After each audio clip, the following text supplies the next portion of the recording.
Hello everyone, we are live yet again. This is my author's chat of the week. I do want to say off the top that next week I will not be having one of my weekly chats because I'll be recuperating from my surgery that's going to happen on Friday.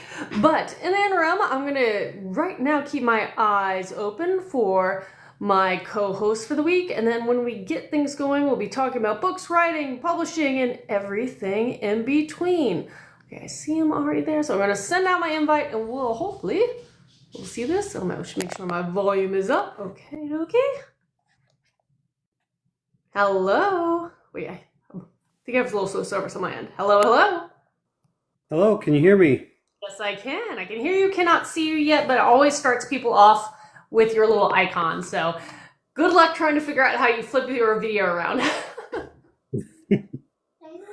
We'll get it figured out here. It always starts this way, and I wish I knew what I should recommend to people, but I never know. But as far as everything else goes, how is life going? You've been mentioning that you've had a busy last few weeks or something along those lines. Oh, yeah, I have. It's been crazy, but great. I'm trying to learn more stuff in different arenas than just writing. So writing has been on the back burner, unfortunately, while I'm trying to get this other project done. But hey, there I am. Fantastic. But yeah, so I definitely understand that. I mean, many authors, writing's not necessarily a full-time job. You have other jobs, you have families, and there's so much else going on and other hobbies that it's kind of a balance. So trying to find that perfect balance changes for everyone all the time. So Yeah, I think it definitely keeps the balance there, because if I'm writing all the time, then it just gets monotonous, and then I'll go like 3 months without writing and feel guilty every single day.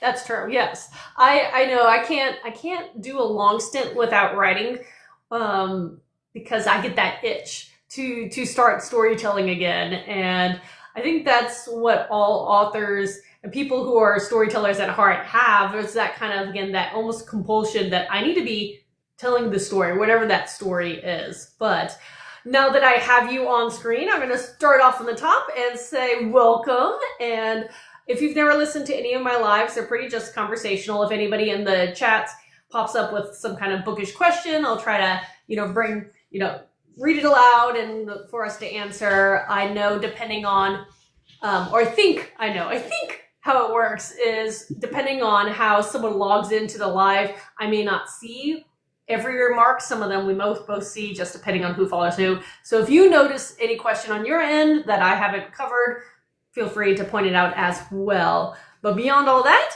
why don't you introduce yourself and what you write, since you're my co-host this evening? All right, my name is Brandon J Greer. I write mostly middle grade and young adult fantasy. I've been writing that for about, it is getting close to 15 years that I've been writing, really more serious in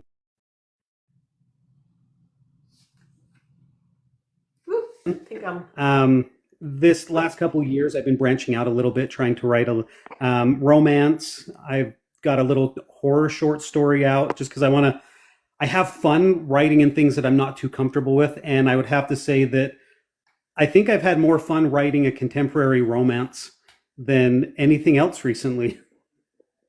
Interesting. Well, I think it's always good to kind of challenge yourself as an author. So, what you're doing doesn't become boring, monotonous, humdrum, and the challenge may be jumping a different genre or a different age bracket, testing out a different POV style or something. So whatever it is to kind of shake things up, it's always kind of fun to challenge yourself, but also unnerving too, because it's sometimes you get in that comfort zone. At least for me, I don't know. I get in those comfort zones and I'm like, this is my space. And then I'm like, well, maybe I should try to write a shorter story or write from the first person versus my third person comfort level. And it's good to challenge yourself.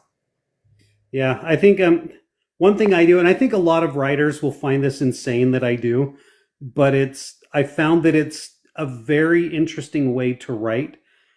When I first write a story, I usually end up writing it in third person, Okay. and then I'll finish the book, and I'll be like, okay, that was great. Now let's write it in first person, Interesting. and I get to see both sides of it because as third person, being the narrator, I get to be like, okay, I know everything, Hmm. so I get to add what I want, and then it's almost for me like doing a really, really, really detailed outline for my first person draft because then I get into the main character's head, and because I have the whole draft already in third person, and because I have the whole draft already in third person, I can actually go through and just do a lot more in the first person view.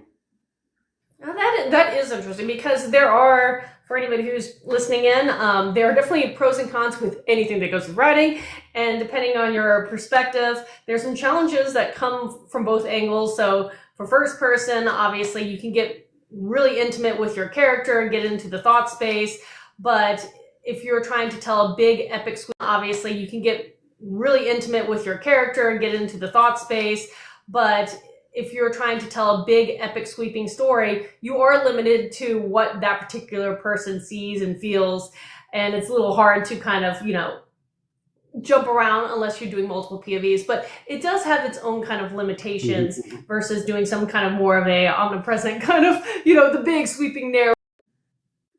I don't do it with all of them.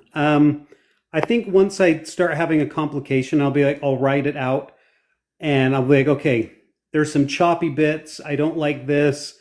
Um, then I'll just be like, you know what? I want to turn this around. And usually, for some reason, it has to do when I'm writing from a female perspective. Like if the female is the main character, I'll write it in third person, kind of get an understanding of who this character is. And then it's like, okay, let's go back and write it in first person. There's a book that I have called The Will of the Parthenon, and I wrote that out as a third person, um, multiple points of view. Nice. And Okay. then as I was working on that, I'm like, you know what? I want to switch this up. I want to see what it's like first person. And that's the first book I did it with.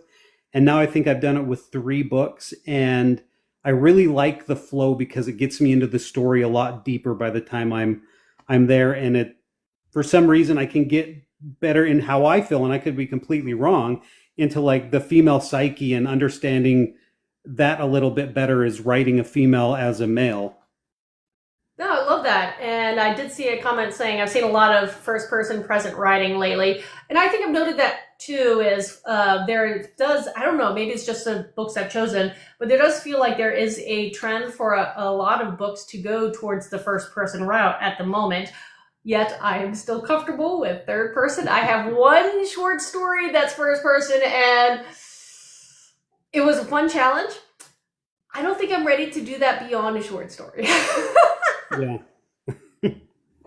Definitely a challenge. But I like the fact that it does help you see from a perspective that's not inherently something you're familiar personally with. And as authors, we always have to challenge ourselves how to write characters that are unique and vibrant and individual, and they don't all look like cookie cutters of the same character over and over again, especially if you write multiple. So, since you've been writing for so many years, how many books do you have out right now? And if you've answered this, sorry, I have a little storm pop up going on, so it's kind of glitchy periodically. But how many books do you have at the moment, and are they independent, or do you like to write in series? I like to write in series, and I'll get into that in just a minute because there's a struggle there for me. Um, but right now, let's see, I've got to count because I've got one, two, three. I've got about 9 books written. Not all are published. I have 3 published through small presses, Mm-hmm. and the other ones that I have out are indie published because I wanted to try both routes, see what I like, the pros and cons of each. Mm-hmm. Um, hopefully, I can go with a major publisher one day. Yeah. We'll see how that goes, but I love the idea of series. I've got one book out called The Clandestine Queen. and it's got a sequel, The Resistant Queen. Ooh. And I'm working on the third book right now. But, I've seen a lot of comments about, things aren't selling well or whatnot. Mhm. But The Clandestine Queen was a book that was published by a small press. Oh, wow. And they ended up picking up another one of my books. But unfortunately, this was in 2022 when they published both of those. Hmm. At the end of the year, they decided, hey, we're not going to do fiction books anymore. We're dropping all of our fiction authors. And Wow. so at that point, I had written the second book in the series. I tried to sneak it in with them, and they're like, we want it, but we're not doing fiction anymore.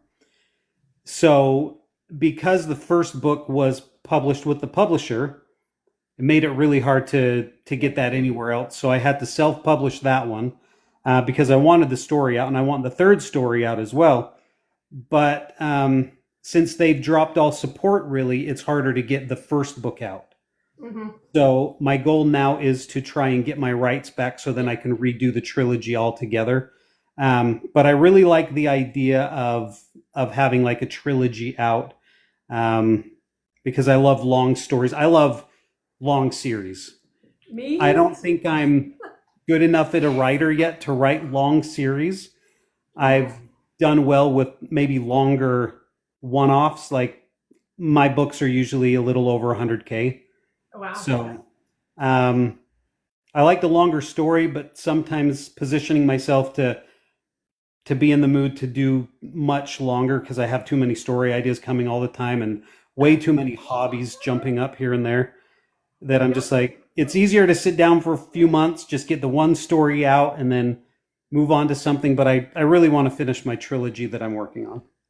I definitely understand that, and I've heard, I've talked to several authors that have had, for different reasons, situations where they've worked with different publishing houses and or publishers, and for whatever reason, either by their own choice or something like you, where the publisher decided to, for in your case, drop all fiction.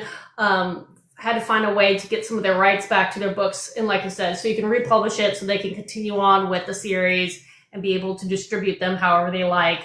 And that probably means you'll have to redo the cover, which is what it is. But on the other hand, then you can kind of ensure that they all look uniform together in a series, and you might even be able to re-release them together if you finish the third one and just have them come out pretty close, which is always something that perks readers' interest because they can just move from book one, and by the time they're done, book two is almost ready. Then by the time they're done with that, book three, Mhm. etc. So. Yeah, the publisher that I'm with right now, that's how they like to do it. They Hmm. like to have a lot. They like if it's a trilogy, they want them out like 2 or 3 months apart. Yeah. Um, and the book that I published with them came out in January, which definitely is open to a sequel. But I've got my contemporary romance novel I'm releasing um, this October. So that's my main goal right now. As soon as this other project is done and out of the way, um, I'll be really ramping that up. But then I've got another book that I've written that needs edits, and then hopefully I can go back and be like, all right, let's do a sequel. I definitely, I'm a person who always juggles projects. It's why I always publish multiple books in different series almost every year, and it's just the way I like to approach things. But congratulations for having that many books in the works in different stages, because not everybody is able to get to that stage. So that is a feat in and among itself, and it's also exciting that you have a release coming up later on this year. So you should definitely applaud yourself on the back. And do you have an idea at this point? Do you know what the cover looks like? Have you figured out your pitch for that book, or is that all still hush hush for your upcoming one? Well, the cover is completely done. I'm working on the pitch still. I'm working on some of the marketing material, Mhm. but it's my very first contemporary romance. Now, me and my wife are huge Hallmark fans. We'll just sit down. We've watched probably every single Hallmark Christmas movie there is, They and could be addicting out once you just yeah, get it on. it's just like after a while, I'm like, you know what? I could write, Yep. and I don't want to sound anything, but I'm like, I could write a better story than this because It is.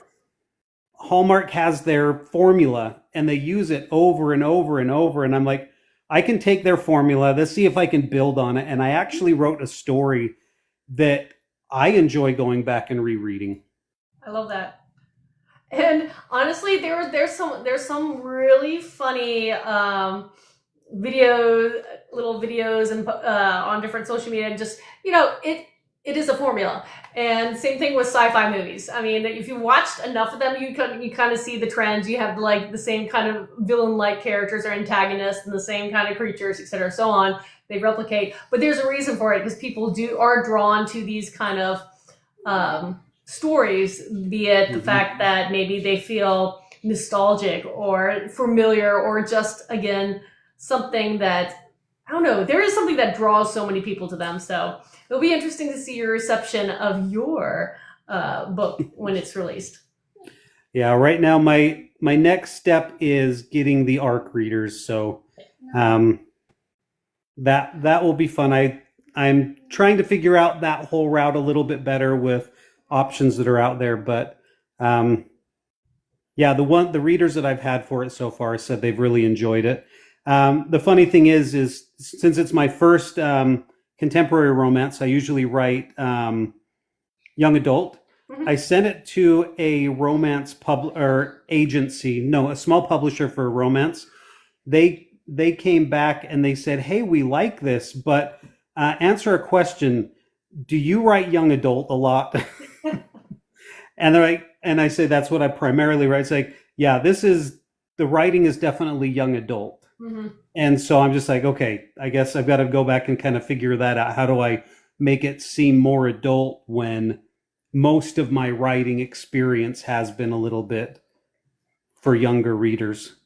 And some of that can be just simply, exchanging words from some more simple, forms to some more the heavy hitting Scrabble, words, because it's, enhancing the vocabulary it's one way that readers can easily see, okay, this is aimed for an older audience because, you're having a little more, I can't say in depth. I'm losing the word I want to talk about words, but that can be one part of it. Outside of that, it just depends on your genre and what they want. But yeah, I write from young adult to adult, and for me, I kind of do the opposite, where I kind of cater my more adult works because they're definitely, all my work is action forward, but it gets grittier and darker toward the adult side. And I've noticed recently I've had to.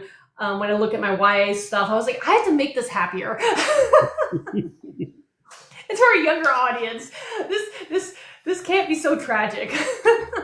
Yeah, and I have that same issue, like with my romance one. There's definitely topics in there that you don't bring up in young adult. Mm-hmm. Yes. A little teaser here. The main character, her name is Paris, and her backstory is that she always makes the wrong choice in men. In high school, she would pick the one that would get her attention. She wanted the attention from the guys she dated, and the guys that she dates end up being worse and worse. And at one point, she was put into the hospital. Mm-hmm. So it doesn't really go into that, but you can tell it's the backstory. But because more of my experience is the younger audience, I need to learn how to kind of delve deeper into some of those elements where you can tell, okay, it's an emotional thing. We don't really want to go into some things as much as others, but we really want the power of those emotions to be there, which is something that, you need to do for the young adults because they need that too, but it's a different level when it's written for adults. Yeah, I'm trying to remember. Oh God, this is a book series. It's one of those writing craft book series. I just started thumbing through. I'm bad with titles, which is funny. Started thumbing through it, but one of them that I got was talking about, and I don't know if it's the encyclopedia or it's called the source of trauma for authors, and it talks about those kind of things. Is you kind of figure out what kind of issues your characters have, and it kind of gives you some examples and things to consider and things to be aware of. So if you're delving and diving into some of these more adult, more mature themes, but are something that people can relate to.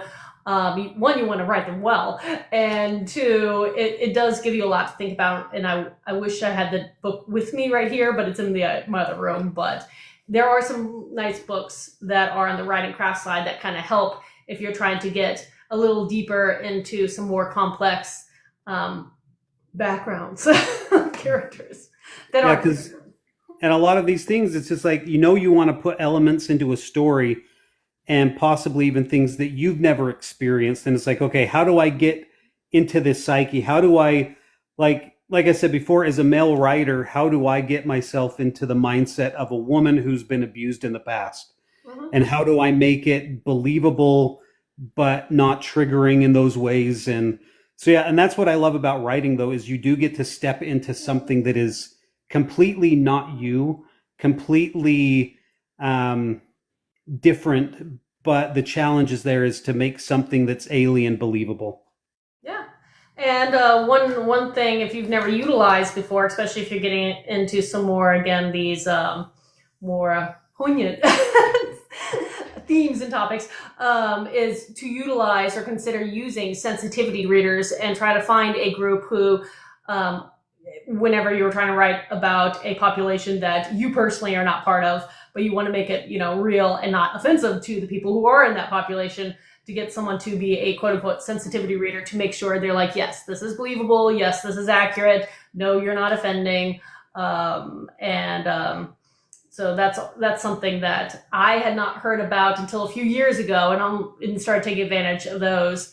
A handful of years ago at this point, but it's definitely something to keep in your wheelhouse in case you ever need it for a project.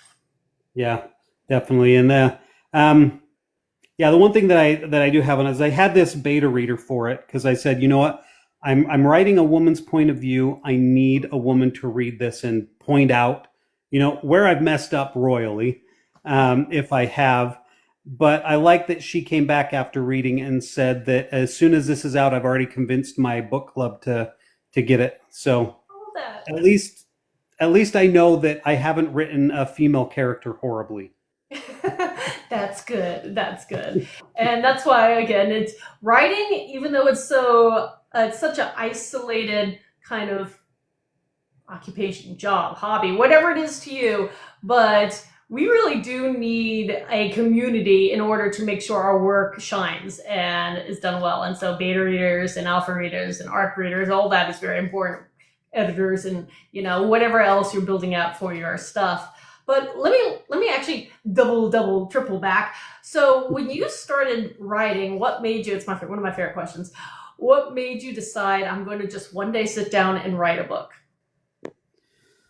Well, I've enjoyed writing ever since I was in middle school. Mm-hmm. And so creating a story has always been fun for me. But then as I got older, I started doing more short stories and I had a lot of fun with them, but it wasn't for anything big. It was just for me. But there was one day that I remembered that I'm just like, you know what? If I want to write, I need to be serious. I would love to be able to write a novel. Mm-hmm. And I don't know what the drive was for me to write a novel. I think I got to the point where I was sick of just writing these short stories. I'm like, I want something with more substance. And not saying that short stories don't have substance, but I wanted to do more. Mm-hmm. And I kept trying and trying. I'm like, okay, here's a good idea. But I could never get past like 3 pages. Yeah. That was the farthest I could ever get. And I'm just like, well, this is just what it is. But then there was an idea that I had that was going to be a short story, and it changed the game for me. And it's just like one idea. So at the time I was writing these things that were twisted fairy tales or things like that, just Yeah. different versions. And I'm like, okay, I want to do something new. I want to do something different. I want to do something fun. And so I decided I'm going to write a story. I'm going to take Jack and the Beanstalk, but I'm going to write it from the giant's perspective. Ooh, fun. And so I start asking myself questions as writers do. I'm like, okay, well, why did this happen? What if this? What if that? And so I started trying to get into the mindset of the giant. And like, okay, why is the giant a giant? Why is this the only giant? Why does this giant live in the clouds? All of this. And I started coming down to it, like these little ideas. Well, the giant used to be a man who was cursed by a witch and all of this. And as I start writing, I find out that, okay, I'm at 4 pages, I'm at 5 pages, I'm at 10 pages. And I'm like, this has never happened to me before. And so for me, it was the thing that got me into, writing more and doing that is just finding the actual right idea Mhm. that really clicked and resonated. And the book that came out of it is actually my first published book, The Clandestine Queen, which has nothing to do with Jack and the Beanstalk at all. But it was the evolution of what could happen with an idea that really got me stuck on writing. Where it's just like I could take one idea and have it morph and mutate into something so different was so cool. And I'm just like, I can actually do this. Now it took me, I started that in 2007, published it in 2022. So it took me a long time to get that one to the point that it was at, but I learned a lot, and now I can't even write a short story without it. Oh, I'm getting close to 10K now. I got to stop this.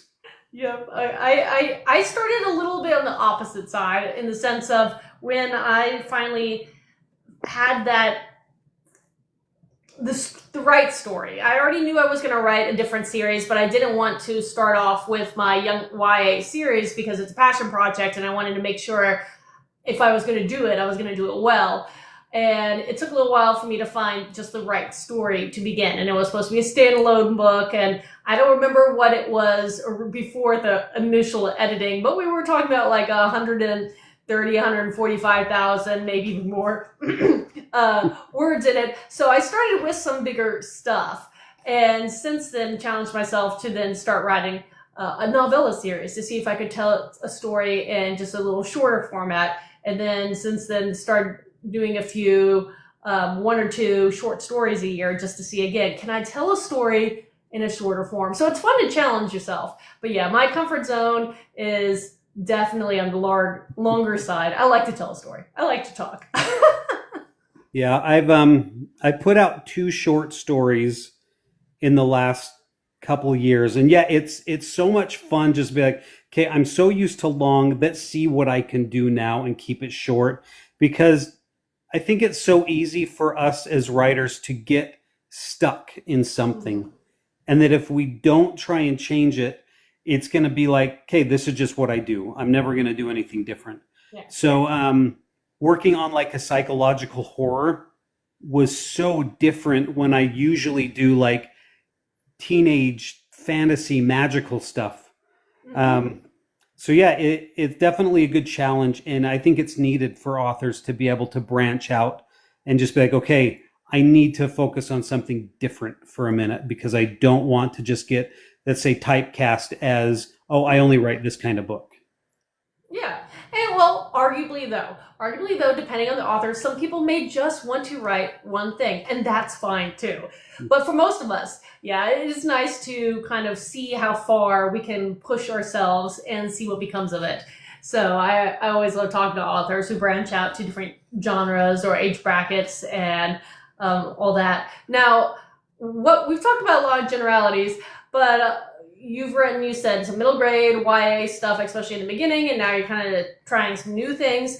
What is the name of one of your series? You said you called one out, and your first book you published was The Clandestine Queen.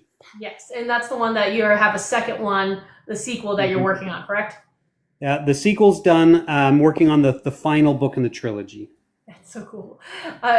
I'll be excited to talk to you after you've completed your trilogy and see how it feels, because at least for me, anytime I finish a series, especially one that you've been around for a while, it's kind of a hard thing to do to say goodbye to your characters. So I'll be curious to see how you are doing that with your first trilogy, correct? I've got a peeker. I do, I see. Okay, so I think I missed your question because I was looking back at That's this fine. little I one. was just saying, I'll be excited to see how you handle and approach finishing a series versus just a standalone, and if you feel that there's any more attachment to characters you've been with longer versus something that you've written, one book. But it's different for everybody. Yeah, and I know there is something heartbreaking about it because I've completely outlined the third book. I know the entire story. Mm-hmm. And I know what happens at the end, so I know those things that the readers aren't going to like. Mm-hmm. But I know that it's needed and it completes the story. But there is just, there's one character in particular who they make one of those sacrifice moves, and coming up with the story and understanding why and how. Mm-hmm. Maybe I'm a little hesitant to finish the story because right now that character's still alive and well, and nothing has happened. But as soon as I finish, it's going to be a different story. Yeah, literally. But let me ask then, who of all the characters you've written, or maybe not who, which specific one, but who is one of your favorite characters and why? You don't have to pick just one, but... Okay, in the Clandestine Queen series, there is a character named Laura Vane. Mm-hmm. And Laura Vane, he's probably about my age, probably around 40 years old. Mm-hmm. When he was 20 years old, he was tricked into serving a demon. Mm-hmm. And so he's been in servitude to this demon for 20 years. Wow. And he thinks that if he serves the demon, the demon will give him freedom. And he has, in the beginning of the book, the demon tells him, okay, if you do this one last thing for me, I'll set you free. And he's excited for the opportunity, but he's got this wolf companion named Thanatos, who's kind of like his conscience, his voice of reason. One of those animals that is definitely more than they seem. And he convinces Laura Vane, you can't believe this demon. You don't know if he'll give you your freedom. The only one who can give you your freedom is you. Mm-hmm. And so after 20 years of being a slave, he decides to make a different choice. And now he has to live with that decision. And part of that decision is his demon master is now turned on him and is hunting him down.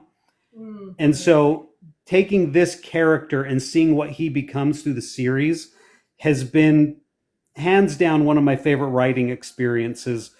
This character is just really a big part of me. He's just like, he shows us that no matter what we've done in our past, we have the power to change it and to become something different, to become something better. I love that. And I love that's a good kind of almost moral to a story. It's a good thing for people to be aware of. And it's a real thing, at any point of your life, you can make a change. And depending on your change, that could be extremely impactful for not only you, but the people around you. So that is fascinating. I love that. Yeah, and he's 40. So at that point, a lot of people are like, you know what? This is my life now. This is who I am. Mm-hmm. But sometimes as, humans, we forget that, yes, I'm still capable of change. I'm capable to do something hard to achieve a result that I want. Yeah. And I do think, people of all ages need some kind of motivational character. So it's nice to see that you wrote a character, because talking about someone who started with a lot of YA and middle grade works, it's nice to see also that you're able to have some kind of really nice, impactful character for a slightly older audience too. Yeah, and the Clandestine Queen, I like it because when I initially wrote it, this is one of my books that, went through so many iterations. I changed it up so many times. when I first wrote it, the main character was Laura Vane, Hmm. and the story was about him and his story. But as I was writing it, it was evolved. It changed to Maggie, who's a witch who doesn't know she's a witch, Hmm. but she's 15 years old and learns that um, her life has been kind of a lie. She's raised by humans. She knows she can do things that others can't, and she gets a letter from her birth mother saying, "Maggie, you're a queen of the witches. I need you to come home now and take your rightful spot." And the thing that loops everything together is the story revolves around Maggie, this 15-year-old girl who wants to know who she is, where she belongs in the world, and the the mission that the demon gave Laura Vane is to kill Maggie before she gets home. So you've Oh. got these two different people who are in completely different stages of life, wanting two different things completely, and Hmm. how everything starts to intertwine on their journeys and the choices that they're going to have to make because of this. Because now the demon is essentially after both of them now. And is this story written with two different POVs, I'm assuming, or do you have more than that? In this one, there are 3 points of view. Hmm. So so that was fun to do that. I enjoyed the different points of views, but it's mostly the bulk of the story is on Maggie. But for a lot of the story, all of the 3 points of view are all together anyway. So Nice. I like the interweaving of different characters again, where they begin on their own, almost what seemingly is an independent storyline, and then how they start interchanging and weaving together and becoming more or less one. So that is really cool. Now I'm going to switch things over also and ask for you, how do you as an author try to find readers? Because that is some challenge no matter what author. That is something we're always trying to find, is a way to connect and find new readers. So what are some of the things that you've tried and what's worked for you? I think finding the readers is really the hard part. Because in the beginning it's just like I'm writing excuse me, I'm writing for myself. Mm-hmm. I want to read this story, and I'm like, when I'm writing it, I'm not thinking about readers. Mm-hmm. I'm just like, I want to read this story. I want to know how it ends. This is for me. And then I end up liking it. I'm like, okay, great. Let's get this in front of people. But that's where I'm just like, okay, how do I do that? And it's really the biggest struggle that most writers have, because we're writers, we're not marketers, we're not all of Mm-hmm. this. And so I've taken big steps in the last year to try and combat that. Been taking social media marketing courses to figure out, okay, what do I need to do to find where this audience is, because I need to find where they live. Um, Honestly, I'm not the best at staying consistent with social media, and so I want what I do to be more impactful, and so I'm trying to learn that.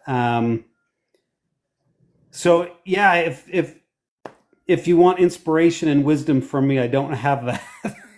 Hey, no, I mean, here's the thing. Kind of what you're saying is, for most authors, marketing is not something that's like second nature.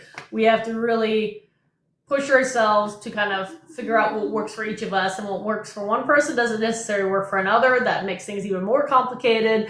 But it's a challenge, and but there's so many ways you can approach it, and depending on the author, obviously social media is a big thing. Definitely choose one or two or more platforms, depending on what you can handle. But also know what you're aiming for, because depending on who you're writing for, Facebook's a little bit of a slightly older community.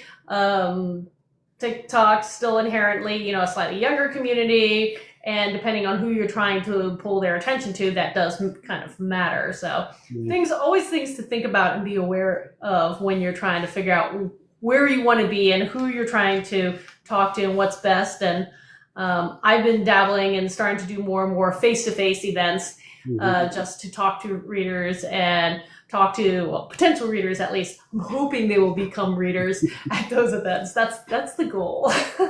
Yeah, I'm trying to branch out, and I'm trying not to think that this is kind of cheating the system. But so the project that I'm working on right now is I'm working on a mobile app that has nothing to do with books or anything, but it's kind of a niche market where I'm just like, you know what? If I do this mobile app, maybe I could have little ads in it and just promote my books through this ad that I'm hoping is going to target a lot of people. But um, and it might be a little thing. I'm gonna do something different and then kind of start sneaking little things in here and there. Hey, and that's the thing is, all you can do is try, and it's either going to work or it doesn't, or maybe something in between where it works a little bit and doesn't. But yeah, all you can do is try. So it never hurts to try, as long as you're not breaking the bank in your attempt. Yeah, and this is the one thing that, and I think there's so much controversy right now, especially in the writing community about AI, because there's so much you can do with it, but you don't want it to take over the creative process of what you're doing. But a couple of years ago, I had an idea for a mobile app, but I don't know how to code, I don't know how to do all of this, and so over 2 years, I'm like redefining this idea, and then I realized, you know what? With all the advancements in AI, I could probably get an AI to write the code for me. Mm-hmm. And so yeah, so there's a lot of opportunity there, like for writers we can use AI in ways that we don't even realize that has nothing to do with our actual writing process. And I think as we try and learn how to market, we're going to have to start looking past what we think is traditional and try and build into something that's completely out of the box. And I think, those are ways that we're going to have to go to, because all of this technology is taking us in ways that we've never been before. And so it's really interesting to think, hey, I could do this, which is something that I've always wanted to do. And on the side, I could try and market my books with it in a hopefully non-intrusive type of way. Mm-hmm. And yeah, that's the thing. The era we live in when it comes to things like AI, it's here, it's going to stay. And we have to find the right balance of what is ethical, what is comfortable, what is beneficial, and figure out if all that can happen at the same time or not. So it's a lot of question marks with people, and definitely a volatile topic at the moment, Yeah. and a tough one to navigate when it comes to that. But yeah, that's that's a tough one. But let me make sure I ask a couple questions that I always like to ask, because if this platform's nice, which usually it is. I've had some bumps. I'll try to repurpose our live onto my YouTube channel so people can come back and reference things, and I'll put all your information down below so people can hopefully in the future find, follow, and start reading your stuff. But for everybody here, where outside of Book Talk can people find and follow you? Are you on any other socials? Do you have a website? Do you have a newsletter? That kind of thing. I do have a lot that I'm really trying to keep up on. I've got a website. I've got Facebook. I've got Instagram. I've got a newsletter. I've got a YouTube. I've got a couple YouTube channels. One is kind of for book-related stuff. One is not book-related at all, but it's a lot of fun. So yeah, I'm in a lot of places. I'm trying to be more active in all of those places, but I'm horrible. I think I've got one of those things where I get hyper-focused, and I'll just jump on one thing, and that's my life for like the next 6 months. And unfortunately, sometimes you'll see me posting on social media every day for like a month, and then you don't hear from me for a month again. And then I switch it up, and I'm just like, I've got to find that consistency. But yeah, I'm in a lot of places online. And Yeah, for me, I always try to like bulk produce the videos and stuff like that, and then kind of have them so I don't film them every day. And then also, I love to repurpose things. So as soon as I film it and make sure I have it downloaded, then I can repurpose it on my other socials at a later date. Because work smarter, not harder. yeah. But on your other platforms, do you go by author Brandon Greer, or do you do something like what you're doing here, which is author dad? How can people look you up? Yeah, in most things, it's always author Brandon J Greer. Okay. So Nice. yeah, Instagram author Brandon J Greer. Same thing on Facebook, a YouTube channel. Yeah, um, everything's through my website. It's authorbrandonjgreer.wixsite / books. Hmm. So yeah, if you search Brandon J Greer, you can usually find me pretty easily. That's good because you want to be searchable so people can find you and again read your books. Now, when it comes to your books, I know because you have a couple with small press and then some indie published. Where can people find them? Are they on Zon or any of them wide? And what formats are they available in? A lot of them, yeah, on Zon. I've got some at Barnes and Noble. The ones that were published through the smaller presses are a little bit wider distribution.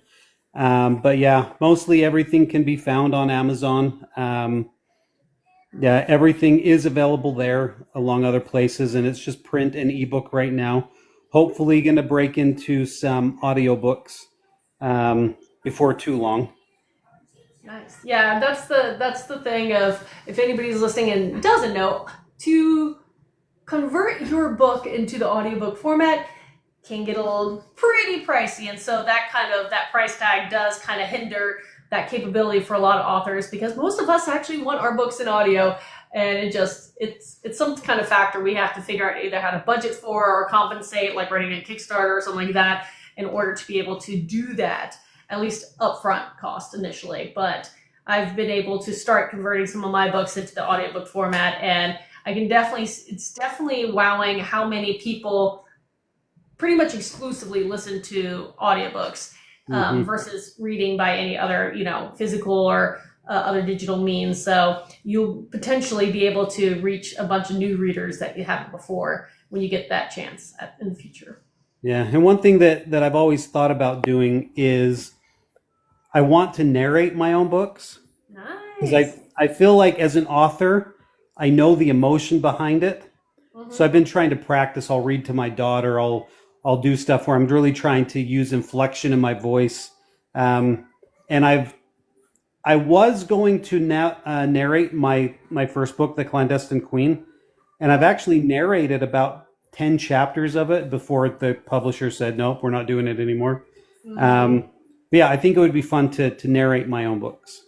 And that does help keep that cost down. Of course, Yeah. then you have to have all the equipment to figure out how to do the editing and all that, and that is beyond me. So for any author like yourself who wants to do it yourself, kudos. I applaud you. I've seen some very successful authors do that. That is beyond me. I'm going to go pay a narrator. I think the reason that I want to do it is because ever since high school, I was drama in high school. Ooh, fun. And I love voices and accents. And I feel like if I really get into it, I could have a broad range of characters. Yeah, that always is something that, at least personally, I'm drawn to when I hear audiobooks is, can the narrator really change their voice to make it sound like multiple people versus just one voice reading out a story? People like both. I definitely like that ability to really hear different characters, be different Yeah. characters. I think, and I think the hard part, and voice actors really have this down, is trying to stay consistent between characters. Because I'm Mhm. feeling like, you know what, in chapter one, this character was Russian and now he's German. And it's just like, what's going on? I don't understand any of this. Yeah. Make those notes, just like character notes, just like you do when you're writing. Like, what is their eye color? What is their hair color, etc. So on. Well, make those voice notes. Okay, this is the Germanic, accent with this deep, baritone, whatever it is. Keep your notes. Yeah, but and I know it's a lot of hard work, and the funny thing is you don't understand what goes into it. Like if you're trying to narrate your own stuff, I got a list of prep stuff from my publisher that said, okay, if you're going to narrate, you got to do all this.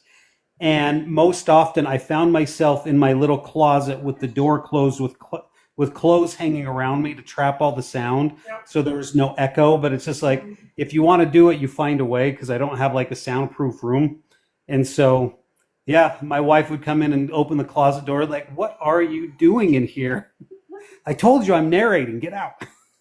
Yeah, no, there are a number of people that I've seen narrator wise that either started or still kind of record in some kind of closet space that they've kind of set up that way, because they can kind of try to again block out any excess noise, soundproof it if they need it. But since it's smaller space, that's easier to do, and you do what you gotta do. Yeah. Um, and so you said you're trying to get into audiobooks, and you're starting to dabble there. Do you have any out, or have you got any finished yet? Yes, I have 3 series that I've either finished or working on at the moment. Longer series, again, series writer. But all 3 of those series are being converted into audiobooks, and so they have. Since I'm playing the catch-up game, and they are trying to again catch up. So for my new adult Dark Shifter war-based fantasy, the first book, Asara's Claws, is available. It's a full voice cast sound effects scenario. And the second one is going to be recorded later on this summer. For my YA, I guess it's called Isekai. I don't know if it's Isekai, Portal Fantasy series. That one, I have the first 2 out, and the third one will hopefully be recorded next year. And then for my novella series, which is a dark retelling of Nordic myth, I have the first 9 out of the 16 available. So I'm going to ask you a question now, since you brought it up. You brought up Portal Fantasy, Yes. and I know there's a lot of publishers that I've talked to, and they said, if it's a Portal Fantasy, no way, we're not going to take it. There's so many. I love Portal Fantasy. If you're trying to find that kind of trope in fantasy, what is your favorite to write, and what do you think about it makes it your favorite? Favorite trope? Well, ever since I guess I was a kid, I was drawn to, which again is one of the quintessential ones, the chosen one question, because I love the concept of, if they're chosen, why are they chosen? And then what if they aren't the chosen one, or how does that work? So it is one of the most classic ones, but that's definitely something that I've always been drawn to. So there is some of that undertones in my earlier series, if not, up front. It's one of those things, but that obviously is going to be changing with some of my future works, because I don't, like you said, don't want to be kind of writing the same thing all the time for the rest of my life. So play with new themes and scenarios and new characters going forward. But that one I've always liked. But in regards to the Portal Fantasy, didn't know either Isekai or Portal Fantasy for years, so I was catering it, trying to figure out where does my book series fall into. And it's high fantasy because it's second world and not Earth. And there are other things I can kind of put it in clean fantasy and family, because it's family friendly, kind of that PG-13 thing. But then someone was like, well, if you're leaving Earth through a portal or a wormhole or just poof, it's called Portal Fantasy. And I started thinking about it. I was like, that's perfect for me.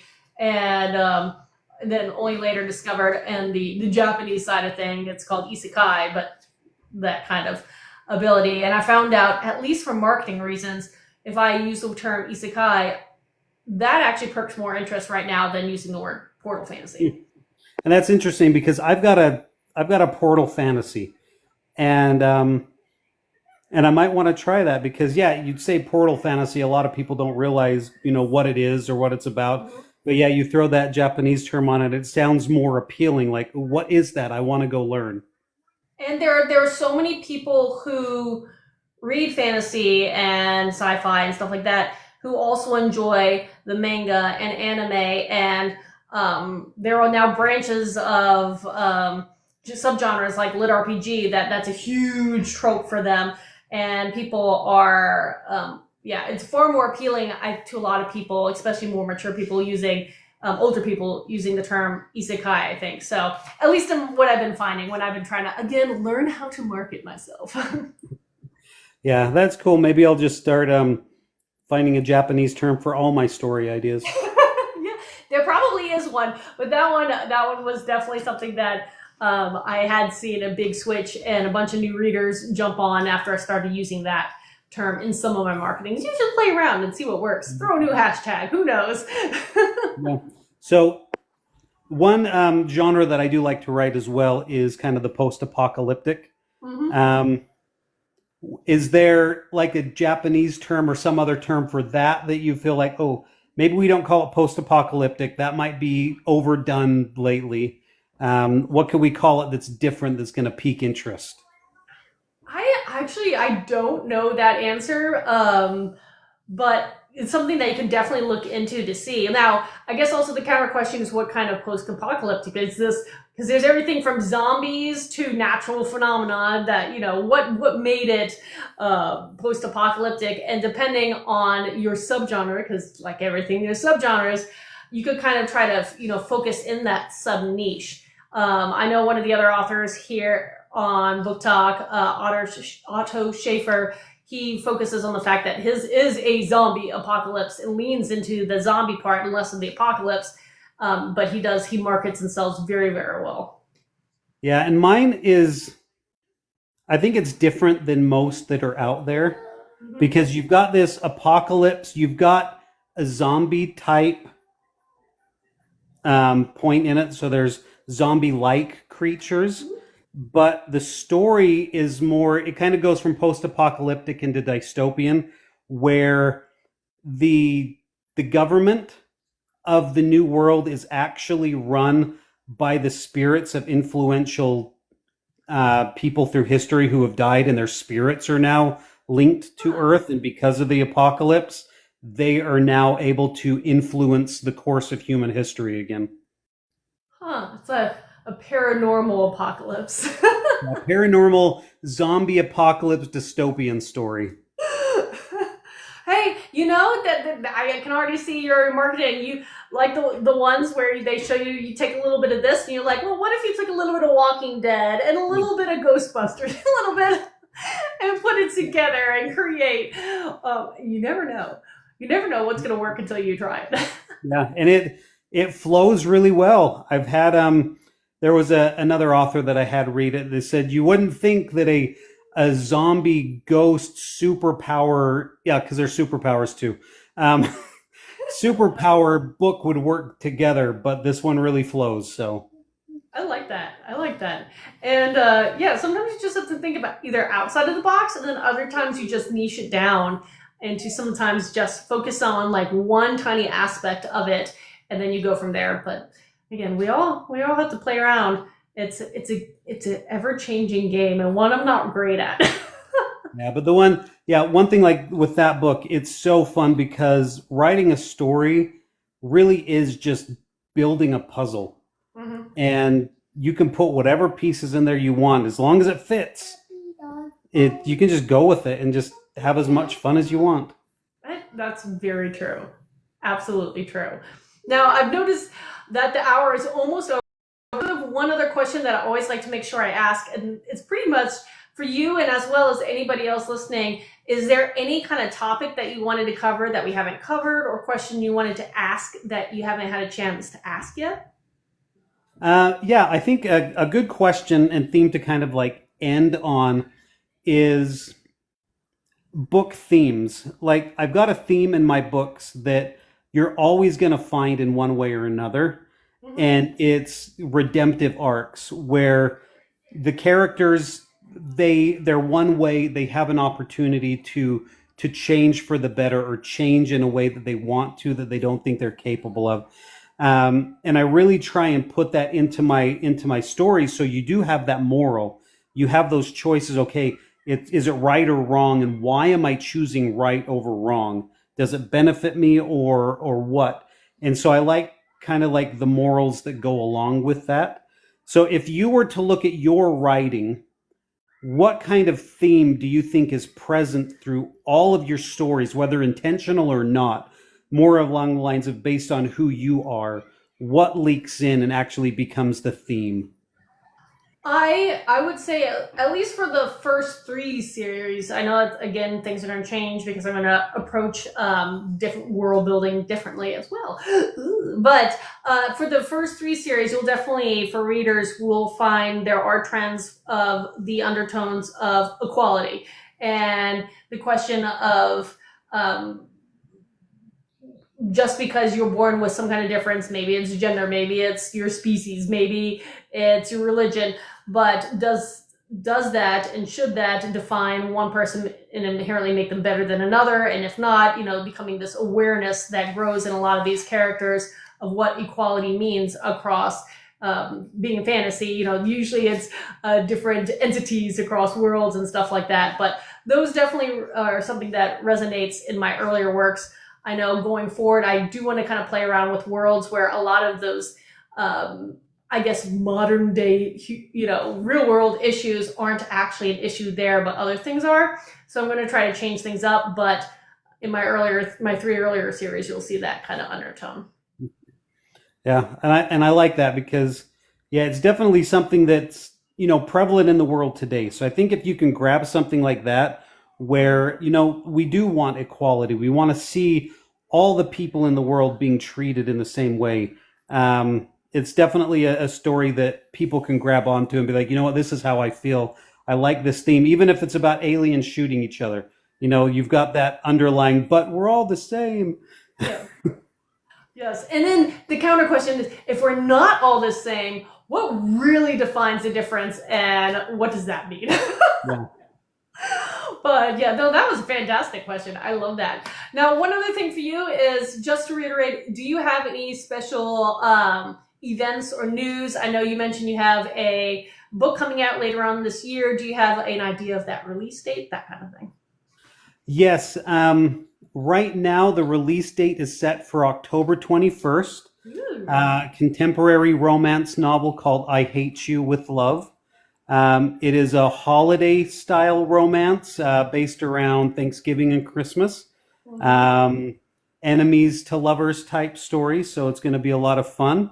And yeah, that's what I'm looking for. I'm still working on promoting my last book that came out in January, which is called Clayton Day and the Nearly Dead Cafe, which has been a lot of fun. But yeah, and hopefully before the end of the year, I will release a mobile app that has nothing to do with writing, but will sneak in my writing somehow. I love that. Hey, another achievement, because as we're people, we have so many projects and so many passions, and it's fun to hear, what we like to do beyond the walls of our writing dwellings. And as for me, for anybody who doesn't know, I'm still running my current Kickstarter, and this is for The World of the Worms, the 5th book of my Isekai Portal Fantasy series, and that will continue through this coming Tuesday, which is June 17th. So if you want to check it out, the link, you can click that and see what's going on over there. But thank you so much for hanging out with me this past hour. I've really enjoyed getting to talk to you and kind of learn a little bit about your writing. And I know you've having a very busy schedule right now, so I do appreciate carving out this last hour. Yeah, it's been a lot of fun. Thank you for having me, and hopefully, yeah, I can have some fun updates that I can post on my channel soon about the release of I Hate You with Love and all the other fun things that are going on. Fantastic. Well, if you ever want to do another one of these, again, maybe after your next release, let me know. I do plan them in advance, but I try to do them weekly if possible. And for everybody who's listened in and chimed in, thank you so much. I hope you have a wonderful evening. Thank you so much. Bye, everyone.